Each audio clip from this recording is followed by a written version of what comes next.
this topic of technology and just how much more sophisticated dealers are becoming now. You know, the Carvanas and the CarMaxes of the world are acquiring more vehicles than ever from consumers.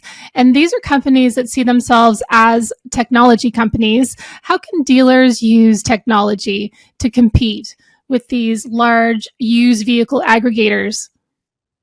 Yeah, I mean, dealers have their own books of business. They have their own consumers that they've been servicing for years, and they really just need to dive back into that. That's probably an overly simplistic answer, but I think the main thing is that Carvana and CarMax have shown us a path here that the consumers are willing to sell their cars. It's not strictly about price. It's about ease. It's about making it simple.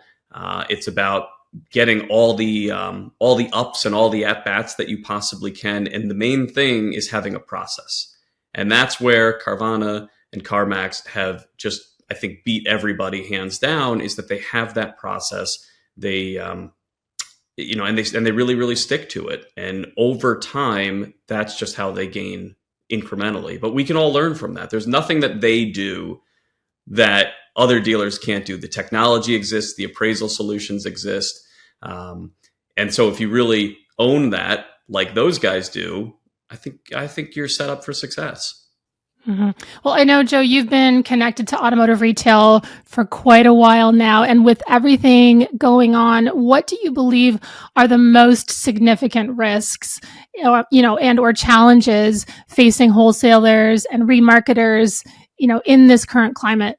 Yeah, I've been asked that a bunch now, and whether it's retail or whether it's wholesale, I'm kind of simple in how I think about this stuff. To me, I never want to try and predict the future. There's just too many unknowns. And so I think inventory turn time, again, whether wholesale or whether retail, the longer you own an asset, the longer you own a car, I consider them all hot potatoes. And I want to be juggling these hot potatoes for as short a term as possible. I want to buy it in today's market and I want to resell it in today's market.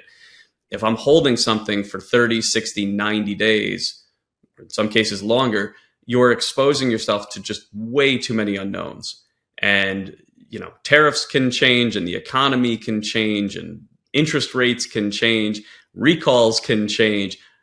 It's exposure, and exposure to me is the enemy. So everything that a dealer can do, that doesn't mean fire sale your inventory. It means do everything that you can do to make sure that your marketing is on point and make sure that your used vehicle reconditioning process is really dialed in so these cars aren't piling up. And I dealt with that as a retailer. I would ebb and flow, and sometimes my turn time was, in the low 20s, and then it would creep up to the 40s, and I would have to reevaluate, and I would have to hire more techs or, stop buying certain cars that were causing a backlog in my shop.